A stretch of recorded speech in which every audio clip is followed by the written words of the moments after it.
morning, everybody, and welcome to Board Game Breakfast as we jump into the second week of February, where it is cold in much of the world, and people are like, now that the American Super Bowl is over, what do I do? And that's right, because next week is Valentine's Day, and after that, it's like nothing for a while. But the Spring Spectacular is coming from the Dice Tower in March, so I hope you come and join us for that. It's going to be a lot of fun. What's going to be in it? Well, we'll be releasing information about that as time goes by. I can tell you the theme of it will be a little bit of games that, games of years gone by a little bit. But you'll also see some fresh, new, exciting games in it, so hopefully plenty of stuff for everybody, and so keep an eye out for that. That will happen when spring comes. Incidentally, here in Homestead, Florida, where I'm at, they had Christmas banners up on all the poles. They just took them down last week and put up summer. I'm not kidding. It says like celebrate summer or something. And when I woke up this morning, walked out of my house in 71 degrees, I said, they're not wrong. So I don't mean to push that. I always get a thumb down when I say that. I don't mean it that way, but some of us don't get spring either. We might not get winter, but we have like 2 weeks of spring. So keep that in mind. Anyhow, this episode is sponsored by Pandasaurus Games, and they have a new game coming out called Umbra Via. I believe I have a cover for it right here. I really like this cover. And in it, I want to know what types of flowers are you trying to collect in this game. That's a way that you can win a copy of this game. We got 3 copies of this game for the U.S., Canada, or Australia. You can enter that by emailing us at contest@dicetower.com. In the subject line, put the word vines, as you can see covering the boxlet here, V-I-N-E-S. And then in the body, tell me what kind of flowers you're trying to collect in this game, which you can find out online. And also put your address just in case you win. Don't forget, you can check out to see who won each of our contests at dicetower.com/contests. Alrighty, everybody, let's get going. Here's some people to talk about games. What is up? My name is Matthew McCack, and this is Smashing Buttons and Slamming Cards. This is a segment where I talk about a video game I love and I connect it to a board game I love. And this week, I want to talk about Mortal Kombat vs. DC Universe. So this was a fighting style game where you were either taking a character from the Mortal Kombat universe or you were taking a character from the DC universe and you were pitting them up against one another, and there was a whole lot of button smashing involved, or if you were good at the game, there was a lot of combos involved. I did a whole lot of button smashing. I like to connect that to Unmatched. So Unmatched is a board game where you could collect a whole bunch of different characters and pretty much you're pitting them up against one another. It's a combat style game. You have a whole deck of cards specific to your character. So in this one that I have here, you could go like Dracula up against like Sherlock Holmes and stuff, which is cool, right? To see like who would win in this fight. Just kind of like in Mortal Kombat versus DC Universe. Who would win? Superman or this ninja looking dude? Anyway, so yeah, and this one, so they each have their own deck of cards and you're playing these cards just trying to beat your opponent. Anyway, that's it for this week. Thank you so much for watching. If you'd like, you can check out mine and my brother's channel called Room 51. I'll catch you.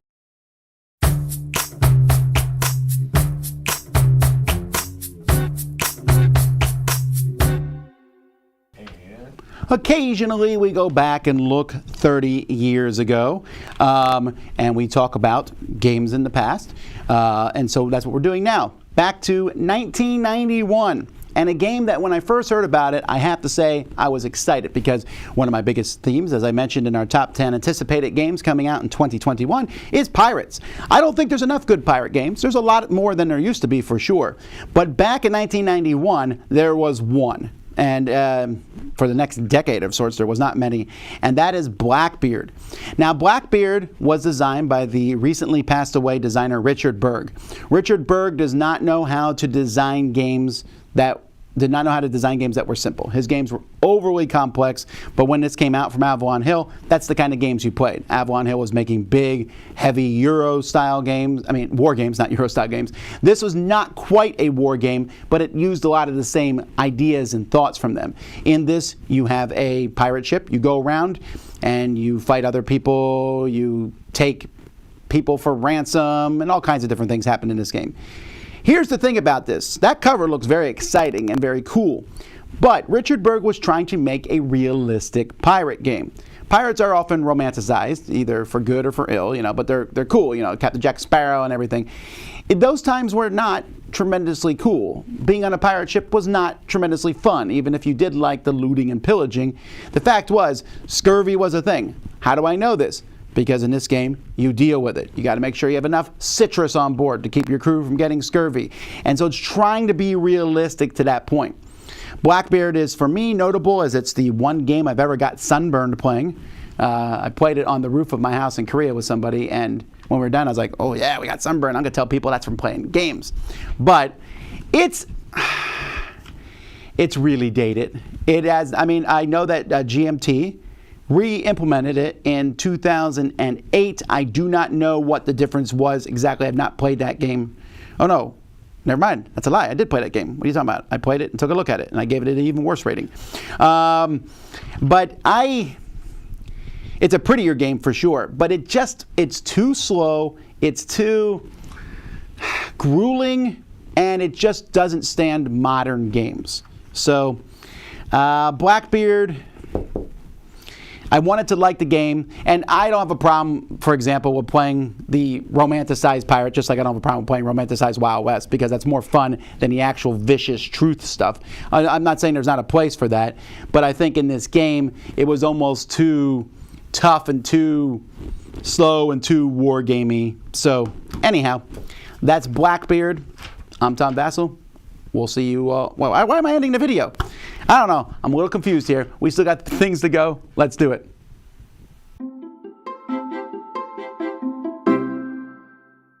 Hey folks, Anthony here from Board Game Dads. I'm back to Board Game Breakfast, and I'm going to be doing something new here, something I've been wanting to do for a while, has been to submit the videos to Roy Cannaday's Favorite Game Friday. I've been putting it off for so long, and I decided that I waited long enough, but I wanted to dive in a big way. So instead of going with the current week's pick, I'm going to be doing a Favorite Game Friday frenzy on my Board Game Breakfast segment here, where I go back to the very beginning and give you all of my picks for every Favorite Game Friday category from the beginning up until as long as it takes to get to the current one. So with that being said, let's dive right in because I'm halfway through my time already. First one is Favorite Gateway Game. I would have to go with Ticket to Ride for the reason that it is very easy to teach and there are so many different options with the different maps that are available. Best artwork. Love the art in Dixit. These cards are so fantastical and random and very weird and out there, and it makes for some great conversation and is a key element of playing the actual game. Best cooperative game. I have to say Flashpoint Fire Rescue. It is the first game I purchased when I first got into this new modern board gaming renaissance that started, and got a lot of plays because of that. Favorite game from 2016 would have to be Sushi Go Party. Sushi Go is a great drafting game, and Sushi Go Party just added more types of cards and different ways to score, and you don't even have to use them all in a single game, so there's a lot of replayability there as well. On to games that I like but have never won. Easy for me, it is Roll for the Galaxy. I really like playing this game, I enjoy the mechanics, and I just never win. But I still like it, so that means it must be a good game, right? On to favorite two-player game. We're going to go with Patchwork here. I have the Americana and Christmas version. And then we get to real-time games, Steam Park, rolling dice to build amusement park rides for robots. And I have to stop because I only have 6 seconds left. Sorry, Tom only gives me 2 minutes. I'll see you guys next week. Bye.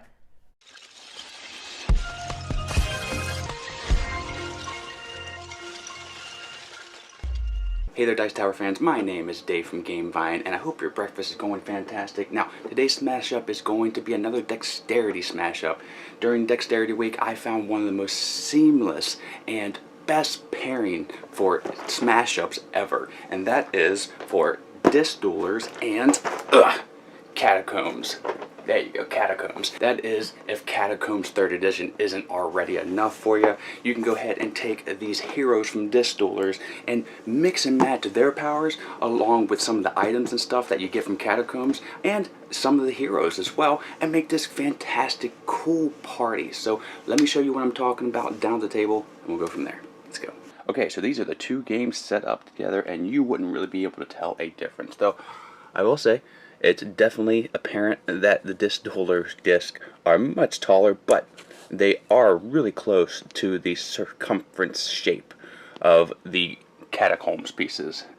And both games have heroes as white discs, so it's really easy to distinguish. Speaking of easy to distinguish, I have both of the cards set up, kind of mixed and matched, and the distiller outline of the card is black, catacombs white, so it's easy to make sure to keep them separated when you do break down.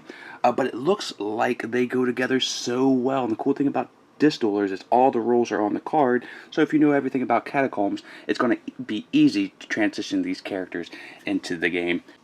Well, let's do a little bit of flicking and see what we can do. Oh, well, that wasn't too good. I think he actually hit them. And get out of here, boss. And those are the two smash-ups of distillers and catacombs. And that is all the smash-ups that I have for you today. Now, if you want to visit my channel, you can. But until next time, have a great rest of your day and a great time with all you play. I'm out. Bye.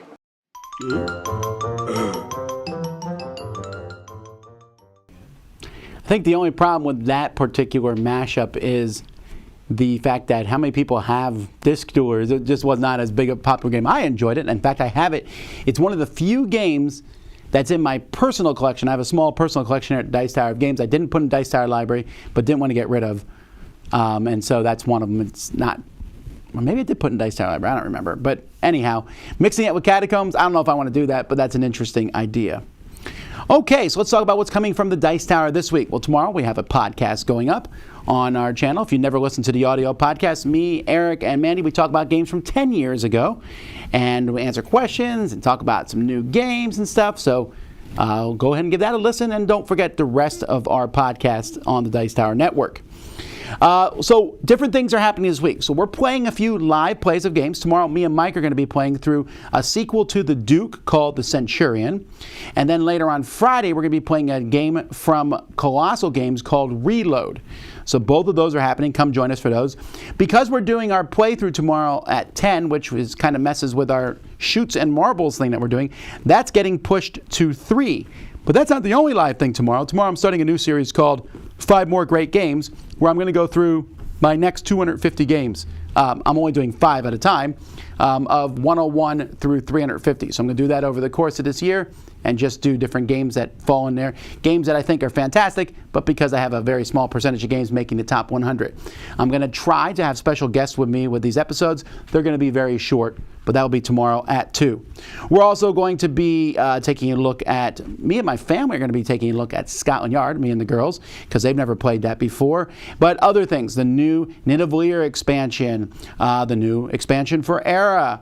I'm excited to take a look at After the Empire, the new game from Gray Fox Games, and the Marvel Smash Up, and quite a few other small games. And of course, you're going to see other things come out this week. On Thursday, we're doing our top 10 worker placement games with Sarah Shaw, who does 1-minute reviews. So we'll see if she can do 1 minute. I don't know what we'll do, but it will be fun talking about worker placement. That is a lot of fun, and we'll be doing that on Thursday. I also have a werewolf game for you all coming this week. So there's a lot of different things. And of course, our normal shows, crowd surfing on Wednesday, live board game breakfast on Thursday. I hope you all enjoy that stuff.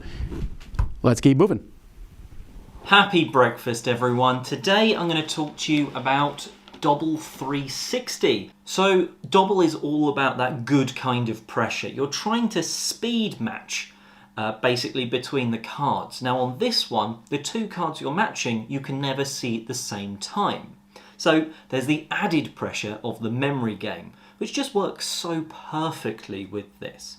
So what you're going to be doing is, while it's spinning around, trying to see the picture that's on both cards. And that is a lot of pressure when everyone else is trying to do the same, because whoever gets it first correct, shouts it out, they win those 2 cards. At the end of the game, when all of the cards have run out, whoever's got the most cards wins. So there is always that pressure. Yes, you can get games where there's a runaway leader and it's really obvious, but then you don't want to come last. So there are a few interesting differences. The cards in Double 360 are a little smaller, at least for comparing to the collector's edition that came out recently. But those cards do fit in this, the tower itself. So there's not a problem there. That means you can use whatever sort of double games you've already got if you want to. It's quite nice that included in the rulebook here, there's the standard double games. So the main thing you're buying this is to play Double 360, which is using the tower. But you can just use it with a normal deck, like the deck, just as normal, and play the standard double modes like Hot Potato and the Well and stuff like that. So you've got that option included.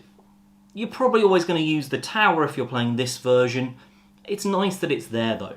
Anyway, that was Double 360. It should be available, at least in the UK now, so, you know, it might not be called Double where you are, it could be Spot It, but otherwise, that's that, and I'm Oliver East, signing out. This is a segment where we take a look at an IP-related game, and I tell you if the theme and the mechanisms fit well together, and whether it's a game you should consider. Today we're going to look at Night of the Living Dead by Simon. Night of the Living Dead is one of my favorite movies of all time, with one of my favorite lines in the movie of all time, which is, "They're coming to get you, Barbara." I love that line. Anyway, so I got one of my favorite movies and one of my favorite board game companies to come together and create a game based on a system, Zombicide, that I absolutely love, and boy, they nail it. The big IP-driven thing in this game is the Romero mode. This is why you're coming to this game versus any other version. In Romero mode, you're very weak. You know, you're just like the characters in the movies. And as you progress up, you will get into Zombicide mode where you have chainsaws and you're fighting like until you see a relative. And when your relative, your brother, your sister, your cousin, your aunt, your grandma comes out, all of a sudden your heart softens. These are no longer just monsters or ghouls. Instead, that's your sister, that's your brother, that's your cousin, that's your kid, that's your mom, that's your dad.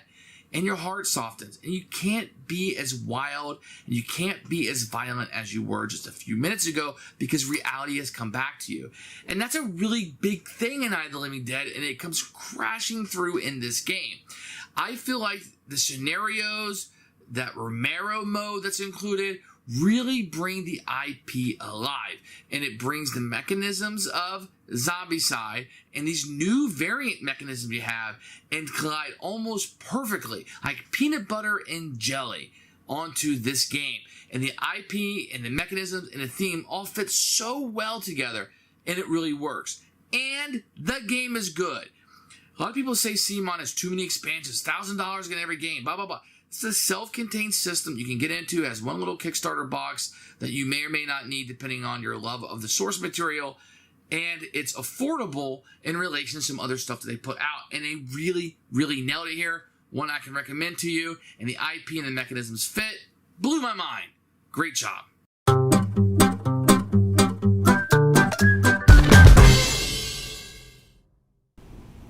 I gotta say, I completely agree with him there, and I don't know. I'd have to sit down and go through them all. That may be my favorite zombie game, period, just because the theme is that strong. I don't think Double 360 is gonna make it on my I want to play it soon type list. My kids might enjoy it, but oh my. All right, so today I want to talk about trust equity, and I'm going to give all credit for this terminology to Z Garcia. This was mentioned in our top 10 anticipated games for 2021, but I like the idea and I wanted to delve into it a bit more. In fact, I want to delve into it even more, but I just didn't have time to put together my thoughts. I almost thought there could be a scoring system for this. So trust equity, in this particular case, we're going to talk about trust equity with board game companies. Specifically, probably, I guess it's not just Kickstarter companies, but this is the one that we think about. So trust equity is, how much do I trust a company? Now, for the most part, if a brand new company goes and you don't know anyone in that company or anything about that company, you have a trust equity of 0, right? You don't know them. You can back them because something sounds interesting. But if you know nothing about them at all, it's 0. However, that can be risen by having people who you know and trust who play the game, say it's a good game, or if you watch how the game's played and it looks good, then that can rise a bit. But will they deliver the game? So each successful delivered Kickstarter would raise trust equity. I don't know by what number. Like I said, I would love to have numbers to this, like 100 points you get if you successfully deliver a game. But they didn't do something they promised in the game, so maybe that would lower it. It was very late. That might lower it also. Now, I think if you don't deliver on a Kickstarter, that actually would cancel maybe 5 ones that you did deliver. That's pretty negative, right? Negative trust equity can go down, but smaller things like a delay of a game being delivered or bad quality somewhere, those are forgivable things, and we know this. And sometimes even not delivering a Kickstarter seems to be a forgivable thing because that person is able to pull it off again. So it's kind of an interesting thing, and I watch this and I watch different companies, and I don't normally weigh in on this because it's not our job here to Kickstart at the Dice Tower to say, hey, this company's a bad egg, this company's a good egg. Oh, we do say good ones, but we don't point out the bad ones per se, because sometimes bad is in the eye of the beholder. I've had people say, I didn't get my game from this Kickstarter. I've got emails before. They sent it to everyone else, not to me. And when I argued, they said, I'm not getting my pledge, and I want you to call them out publicly. Well, we're not gonna do that. But there are definitely companies out there that have a reputation. A lot of this, the onus is on, of course, the backer. You back somebody, I would look at their previous things. Look at their previous Kickstarters that they've done. How well have they done? How has each one delivered? What's their backlog?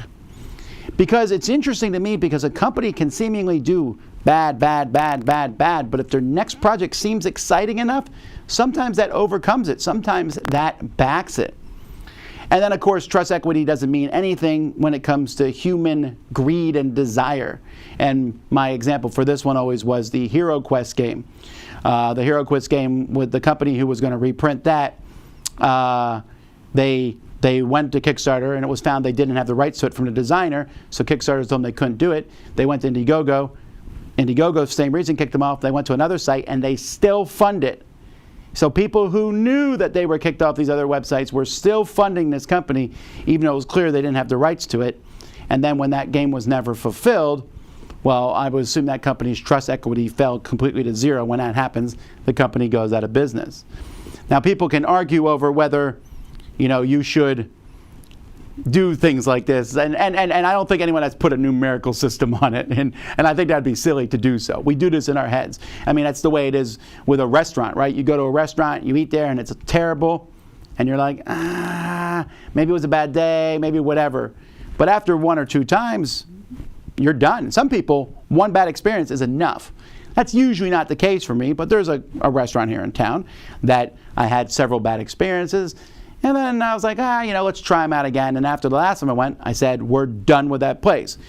Me and my wife both felt sick the next day, like food poisoning style sickness. Not bad, but just like slightly. The service was slow. The food wasn't that good. I'm like, they just lost all our trust equity. We're no longer going there. I'm not trying to put them out of business or whatever. I'm just saying, for me, the trust equity of that restaurant is down to zero. And that's the way it could be with a publisher.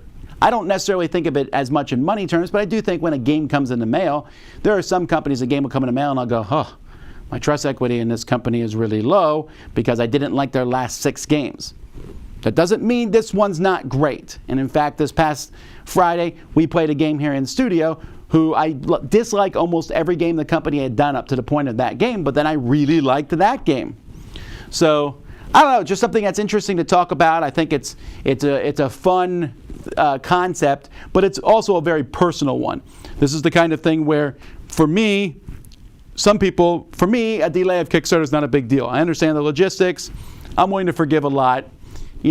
Although maybe a 3-year delay might start getting annoying after a while. I was just looking at my Kickstarters and I realized one of them is probably not going to be delivered at all.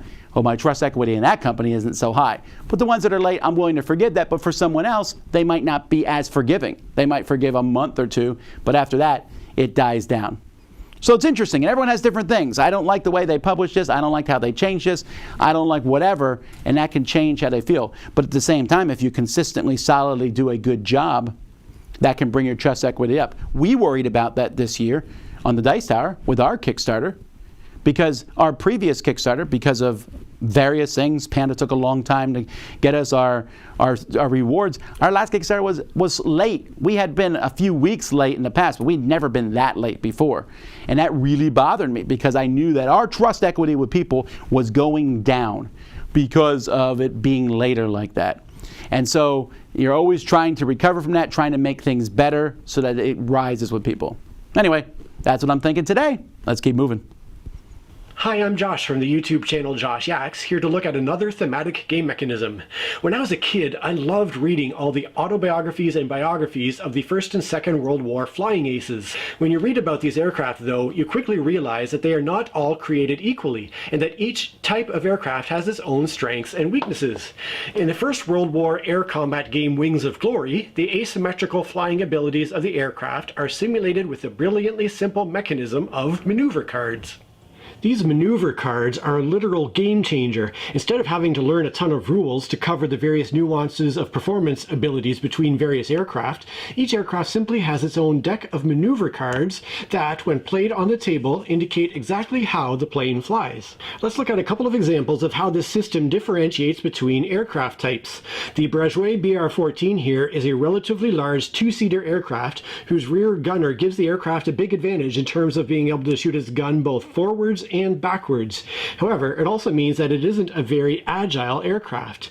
Here are its tightest right-hand turn and right S-turn. By contrast, let's compare the single-seater Fokker DR-1 that was made famous by the Red Baron. It's a small, nimble airplane that can make tighter turns than the Breguet, as you can see by its turning cards. It can also perform an Immelmann maneuver, where the plane sweeps up and changes directions, which is something that the two-seater aircraft simply cannot do. This beautifully elegant mechanism would later be stolen by or refined by other games, but as a history nerd, there are no aircraft quite so aesthetically pleasing as those of the First World War. And the fact that these maneuver cards are simultaneously pre-programmed by all players could be the topic of a future thematic mechanisms segment. I'll be back with another one soon, and meanwhile, why not swing by my Josh Yaks YouTube channel to see more of what I do. Cheers! Hi everybody, I'm Doug Jr. from Doug and Doug Gaming, and you're watching a Fellowship of Meeples. All right, well, continuing our discussion of games that are new to me. Today we have a game that was put up by Fantasy Flight, and it was published in 2011. It is Elder Sign, that's right. I've never owned the Elder Sign until just recently. I actually picked this copy up used, and I got a couple of expansions with it. But this is a game that is in the Cthulhu universe, the Lovecraftian universe, and of course there are monsters, there are evil things happening, there's bad stuff all around, but there are investigators that are able to go out, complete tasks, and defeat monsters if everything works out just right. It is a dice rolling game, and as such, there's a lot of luck involved. However, there are plenty of ways that you can mitigate your dice rolls by perhaps playing cards that let you add bonus dice, or perhaps playing a card that just flat out lets you change a die to what you want it to be. Or maybe you can use a spell which will hold a die that you would like to save for later. Lots of ways that you can help yourself out in getting the dice rolls that you need to complete the tasks that will eventually let you defeat the Ancient One. Now, I will say that there are frustrations in this game. It's not an easy game to play in my experience, but the frustrations are worthwhile because the victories are sweet. I can't tell you how many times, as my wife and I have been playing this a bit, that we would roll that one roll that we had to have, throw our hands up and celebrate because we got just what we needed, and it made it all worthwhile.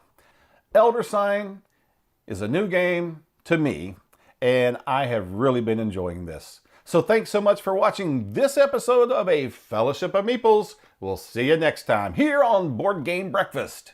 Bye-bye.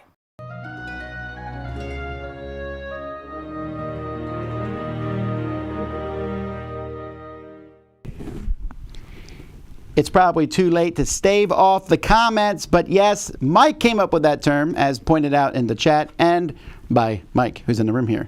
So Z, garbage. Mike, good. That's I think where we're coming with this. But anyway, it's a good term, and Mike will get the trademarks and all the money from the usage of it.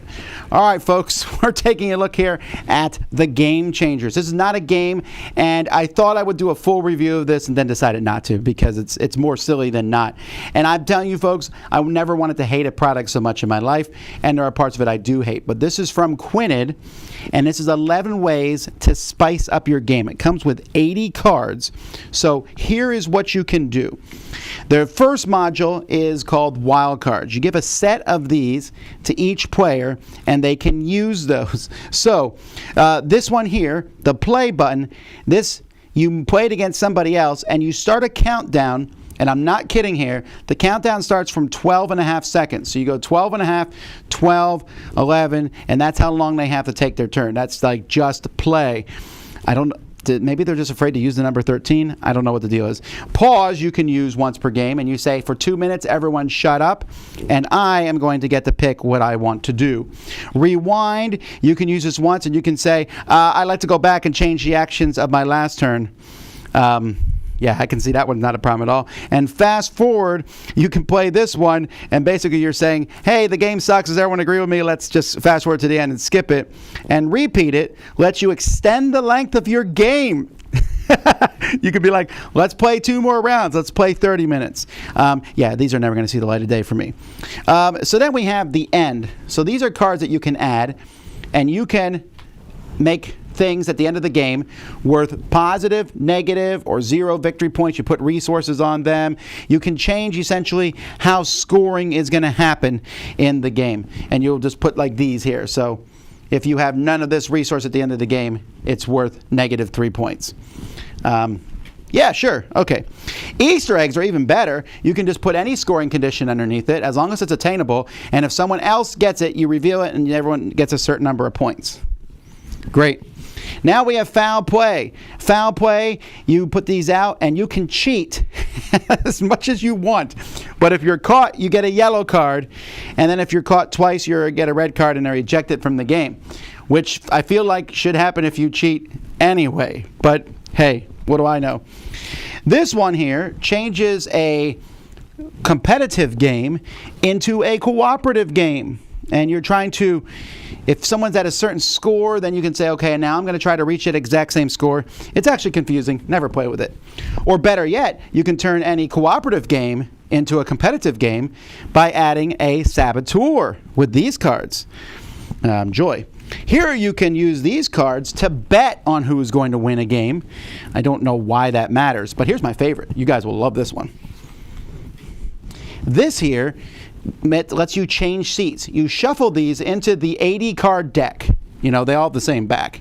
And each turn you reveal 4 cards, and if one of them shows up, everyone changes seats and you get everything the next player done. I heard this works really well with Terra Mystica, where you could get knifed if you do this, I suppose. And then finally, I think everyone else's favorite, oh no, there's 2 more, sorry, animals. You can give your friends funny nicknames. I'm not kidding. This is literally like, hey, you're now a lamb. Okay, and then victory songs. You can just, you shuffle these and you deal 1 face up and you have to come up with a sound effect that matches that card, and you know what? That's just garbage. Okay, so folks, when I told you I hated some of this expansion, what I meant was I like the box. No, I don't even like the box, actually. So, no. I think some people would like this. In the rules, it says you should probably, by the way, there's like a whole 2 pages of rules here. It says you should play these with shorter games, like 45 minutes or less. I would play these with like 15-minute or less games at best. Yes, this can be played with any game. No, your game group will not be friends when you're done. Anyway, that is the Game Changers. Let's keep moving.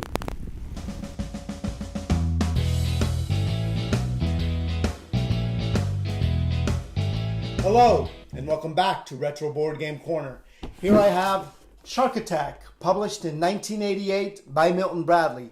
This is a 2 to 4 player game in which you're trying not to get eaten by a hungry shark. Mom, doesn't that sound like a fun theme? Yes. Dad, what do you think? Dad, what do you think? You go inside the cage. Cage go in the water. You go in the water. Shark is in the water. Or shark. Okay, Quint. Let me set this up and show you how it works.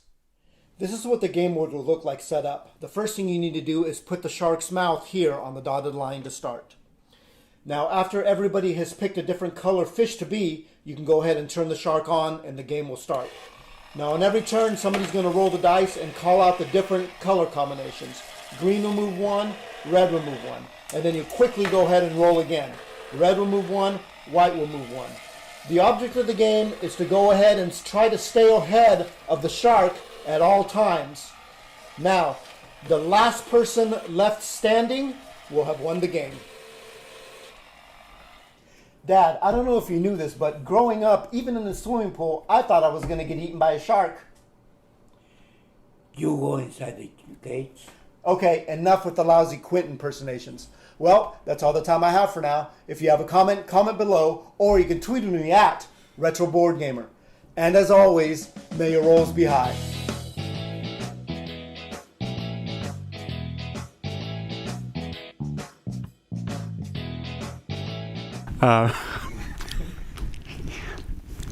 That is, sorry. Every time as his dad shows up, that just amuses me to no end.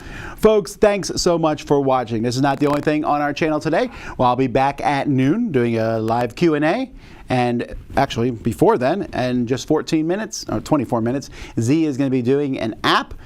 So a live playthrough of an app, so come back at 10 o'clock and see that. Thank you to all the contributors for all their fantastic work that they did. Thank you to Pandasaurus Games. Don't forget to go back at the beginning of the episode and check out our contest where you can win a copy of Umbra Via. Lots of cool things coming to your way from the Dice Tower this week. Until next time, I'm Tom Vasel, and you've been watching Board Game Breakfast on the Dice Tower. Thanks for watching Board Game Breakfast. Tune in each week for your daily dose of gaming goodness with Tom Vasel and all the gang.